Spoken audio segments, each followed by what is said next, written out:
Example देना जिसका connection ही ना हो, जो ब्रेक कर दे कॉन्टिन्यूटी को, उसका कोई फायदा ही नहीं है। तो B option is the right answer. Non exemplars देने चाहिए। नॉन एग्जाम्पलर्स क्या होते हैं, ये बहुत पूछा जाने लग गया है पेपर में, तो इसको लेके कंफ्यूज नहीं होना। गैर उदाहरण वो होते हैं जब मैं आपको ये समझा रही हूं कि ये बर्ड होती है, यानी ये चिड़िया है, ठीक, और मैं फिर आपको ये माउस उठा करके दिखाऊं कि देखो ये चिड़िया का उदाहरण नहीं है, तो मतलब ये नॉन एग्जाम्पल है जो उससे रिलेटेड नहीं, बट आपको कॉन्सेप्ट क्लियर हो गया इस बात से, तो समझ गए ना। नॉन एग्जाम्पल की जरूरत होती है, बहुत अच्छी बात होती है नॉन एग्जाम्पल का यूज करना, तो चाहे एग्जाम्पल हो चाहे गैर एग्जाम्पल हो, आपको दोनों ही यूज करने हैं, ये बात आप ध्यान रखेंगे। मैं स्क्रीनशॉट ले रही हूँ, हम लोग काफी सारे लोग जुड़े हुए हैं। डी ऑप्शन देखिए, prototypes prevalent in their culture, जो संस्कृति में प्रचलित आद्य रूप हैं, क्यों, उनको तो दिखाओ भाई, उससे तो वो कनेक्टेड फील करेगा, तो जो नहीं करना चाहिए वो है बी ऑप्शन।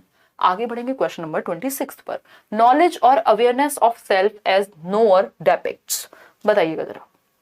स्वयं के ज्ञाता होने का ज्ञान या जागरूकता, यानी किस चीज की नॉलेज, किस चीज की अवेयरनेस, सेल्फ की अवेयरनेस, खुद की अवेयरनेस, खुद के थॉट्स, खुद की थिंकिंग, खुद के ही बारे में अवेयरनेस क्या कहलाएगी, बताइए फटाफट से। अवेयरनेस ऑफ अवेयरनेस यानी सेल्फ की अवेयरनेस, क्या कहते हैं अवेयरनेस ऑफ अवेयरनेस को, मेटा कॉग्निशन कहते हैं।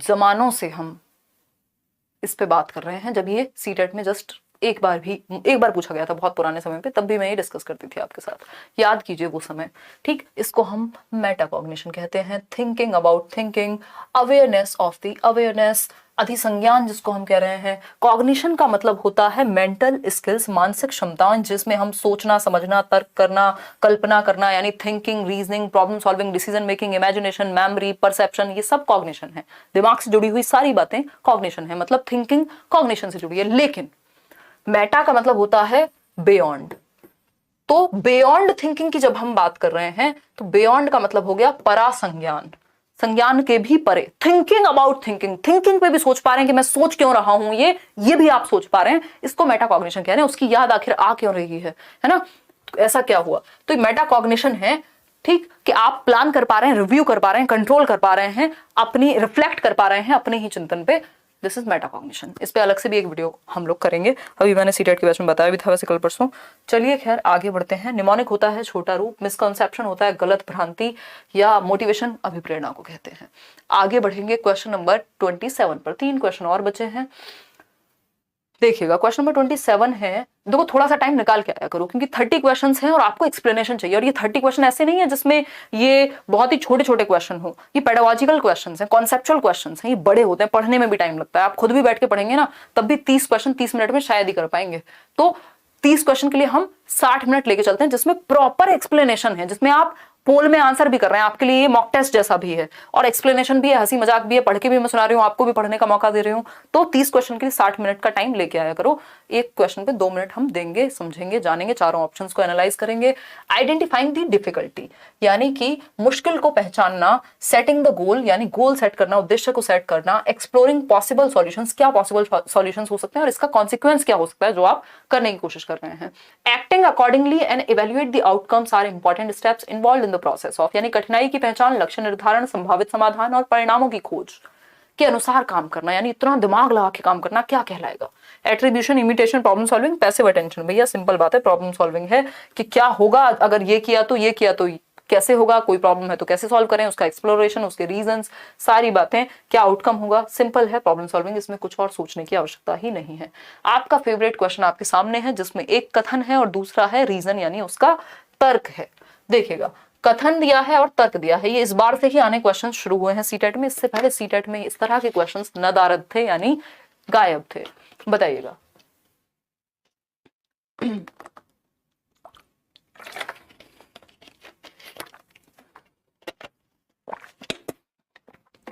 कौन सा वर्ड वाला क्वेश्चन पूछ रहे हो भाई।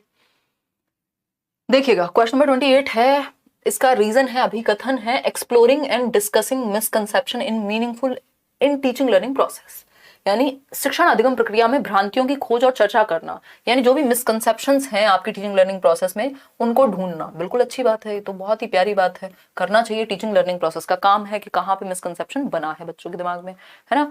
कोई दिक्कत कोई परेशानी नहीं, मॉक टेस्ट फ्री है, बिल्कुल फ्री है, फ्री है मॉक टेस्ट करियर पे, किसने कहा पेड है? रीजन है इसका, it gives students opportunities to think about the reasons behind those misconception and it is helpful in leading deeper investigations. यानी यह विद्यार्थियों को उन भ्रांतियों के बारे में सोचने का अवसर देता है और गहन जांच का नेतृत्व करने में सहायक होता है। यानी अगर आप मिसकॉन्सेप्शंस को भी इंपॉर्टेंस देंगे कि अगर बच्चे को कहीं कोई भ्रांति हो गई, कोई मिसकॉन्सेप्शन हो गया है, कोई मिसअंडरस्टैंडिंग हो गई, तो वो डिस्कस करे उसको क्लास में। इससे क्या होगा, इससे ये क्लियर हो जाएगा, डीपर थिंकिंग उसकी हो पाएगी। बिल्कुल सही रीजन है, दोनों बातें अच्छी लग रही हैं हमें तो। Both A and R true and R is the correct explanation of A. बिल्कुल सही बात है, दोनों ही बातें सही हैं, उसका रीजन भी सही है, स्टेटमेंट भी सही है। सेकंड लास्ट क्वेश्चन पे फाइनली हम आ गए हैं। बहुत ही मेहनत और शिद्दत और संघर्ष के बाद, 1 घंटे से लगातार बोलने के बाद, उससे पहले भी क्लासेस चल रही थी। Students are likely to feel boredom, यानी बच्चे जो हैं वो कब बोर्डम महसूस करेंगे, कब बोरियत महसूस करेंगे। अभी आप 1 घंटे से जुड़े हुए हैं, क्या आपको बोरियत महसूस हुई? बताओ जरा, कमेंट करके बताओ फटाफट से, हुई? ऐसे विद्या रानी की कसम है आपको, सच सच बताना। ये करते थे ना हम बचपन में, करते थे कई लोग। खैर हमारे घर वाले कमाल थे, हमारे घर वालों ने हमें कसम खाने की इजाजत नहीं दी जीवन में कभी, है ना। हमारे सपने पूरे नहीं हो पाए, हमारे यहाँ पे कसम खाना रेस्ट्रिक्शन थी, है। हमारे यहाँ एक भ्रांति अलग थी, कसम झूठे लोग खाते हैं, हम कसम नहीं खाएंगे। देखिए एक बार फटाफट से बताइए, एक बार अगर हम बात करें तो बताइए फटाफट से कि बोर्डम कब फील होगा बच्चों को। पहला ऑप्शन है एक्टिविटीज नॉट वैल्यूड, जहां गतिविधि को महत्व नहीं दिया जाएगा, यानी टीचर ही एक्टिव नहीं है या बच्चों को एक्टिव नहीं किया हुआ, एग्जांपल्स इंटरेस्टिंग नहीं है, क्लास इंटरेस्टिंग नहीं है, तो बोर हो जाएगा जब एक्टिविटी की कमी है। बिल्कुल सही बात है। वेयर एक्टिविटीज वैल्यूड, जहां एक्टिविटी वैल्यू होगी वहां बोर क्यों होंगे बच्चे, वहां तो मजे आएंगे। Success is achieved, success achieve होने पे कौन बोर होता है, मजे करते हैं लोग, आगे बढ़ना चाहते हैं, है ना, मजा आ रहा, चलिए बस मजे चाहिए, ठीक है ना। फिर आते हैं डी ऑप्शन पे, सक्सेस इज डिजायर्ड, जहां पे आपकी इच्छा होती है सफलता पाने की, कि पेपर में नंबर आएंगे, पढ़ेंगे, है ना। यहां से हुआ है बहुत सारे लोगों का, पढ़ेंगे पढ़ेंगे पढ़ेंगे। तो गतिविधि को महत्व न दिए जाने पर, ठीक, अगर आप एक्टिविटी सेंटर्ड क्लासरूम नहीं है, बोरिंग हो जाएगी क्लास, सिंपल बात। आगे बढ़ेंगे, क्वेश्चन नंबर 30 है, आज के लिए आखिरी सवाल है ना। फिर हम कल मिलेंगे कुछ और सवालों के साथ। जीवन में सवालों का जवाब ढूंढना जरूरी है। Which of the following is an inappropriate way of using feedback as a motivator, यानी एक अभिप्रेरक के रूप में आपके लिए फीडबैक क्या मायने रखता है, बताइए। मतलब जैसे अभी मैंने पूछा कि क्या आप बोर हो रहे हैं, ये फीडबैक मिला मुझे आपसे कि आप बिल्कुल बोर नहीं हो रहे हैं, जो हो रहे हैं वो सो गए हैं, ठीक। एजे खान फ्रॉम बिहार, अगर इस बार में सीटेट पास नहीं हुआ तो पापा हमको बुलेट नहीं दिलाएंगे। यार ये कौन से पापा जी हैं जी आपके, आजम खान, एजे खान, जो आपको सीटेट में पास होने में बुलेट दिला रहे हैं? यार कमाल है, पिताजी तो आपके बहुत ही बढ़िया। हमारे पिताजी ने हमको 5 रुपए का पेन नहीं दिया था सीटेट पास होने में, आपको बुलेट मिल रही है? हद हो गई। मैं बहुत जेलस हूँ आपसे। खैर सीटेट में पास आप हो जाएंगे, अगर आज से जितनी भी वीडियो सीटेट तक आएंगे सिर्फ वो भी आप देख लेते हैं अच्छे से, इनफ हो जाएगा। सीटेट आपका कोई नहीं रोक सकता। लिख के ले लीजिए, लिख के लीजिएगा, अफसोस करेंगे अगर नहीं देखेंगे तो, ठीक है। देखिए खैर क्वेश्चन नंबर 30 देखिएगा, निम्नलिखित में से कौन सा तरीका प्रतिपुष्टि को प्रेरक के रूप में उपयोग करने का अनुचित तरीका है? ध्यान से पढ़िएगा, हिंदी में मैंने कुछ और लिखा है, देखिएगा। लिखा है which of the following is an inappropriate way of using feedback as a motivator, यानी कौन सा तरीका सही नहीं है फीडबैक को यूज करने का। अगर आप बच्चों को मोटिवेट करना चाह रहे हैं तो कौन सा तरीका सही नहीं है, बताइएगा फटाफट से भास्कर। और वो आधी बुलेट मुझे दे दीजिएगा, कुछ दिन मैं चलाऊंगी जब आपकी बुलेट आ जाए। देखिएगा, feedback concentrated on the ability of the student, यानी विद्यार्थी की क्षमता पर केंद्रित प्रतिपुष्टि। ये तो अच्छी बात है कि बच्चे के ऊपर बेस्ड है, ये तो अच्छी बात है।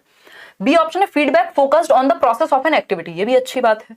Feedback in descriptive style related to students work, बिल्कुल सही बात है, बच्चे के काम से जुड़ा हुआ फीडबैक। लेकिन डी ऑप्शन नेगेटिव होगा क्योंकि बाकी तीनों पॉजिटिव हैं और हमें नेगेटिव चाहिए क्योंकि इनएप्रोप्रिएट अनुचित पूछा है हमसे।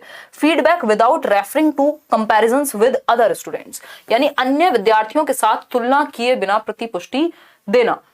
ये है क्या कहे, अन्य विद्यार्थियों के साथ तुलना किए बिना प्रतिपुष्टि देना, क्या क्या घुमा दिए हैं। 1 मिनट रुकिएगा जरा, कुछ तो गड़बड़ है सवाल में ही। देखिएगा, अगर हम बात करें निम्नलिखित में से कौन सा तरीका प्रतिपुष्टि को प्रेरक के रूप में उपयोग करने का अनुचित तरीका है? अनुचित यही है, without referring to comparisons with, नहीं ये तो सही है, विद होना चाहिए। Feedback concentrated on the ability of the students, विद्यार्थी की क्षमता पर केंद्रित feedback. Focused on the process of an activity, focused feedback in descriptive style related to students work. सब तो सही है, क्या दिक्कत आ रही है यहाँ पे? ये ना ये विद या विदाउट वाला चक्कर होगा, इसको डी कंसिडर कर लेना। एक बार मैं क्वेश्चन चेक कर लूंगी, हो सकता है पेपर में गड़बड़ हुई हो, कल हम इसको डिस्कस कर लेंगे एक बार। तो क्योंकि हो सकता है हमारी टाइपिंग में मिस्टेक हुई हो और मैंने चेक किया नहीं है, तो इसको आप स्टार मार्क करके रख लेना, अभी के लिए डी मार्क कर लेना। ये विदाउट होना चाहिए कि अन्य विद्यार्थियों के साथ तुलना किए बिना की जगह हो सकता है कि करके प्रतिपुष्टि देना और समथिंग, तो अभी इसको आप मार्क कर लीजिएगा। अब वैसे भी हम इनफ थक चुके हैं, कल मिलेंगे। आउट ऑफ 30 कितने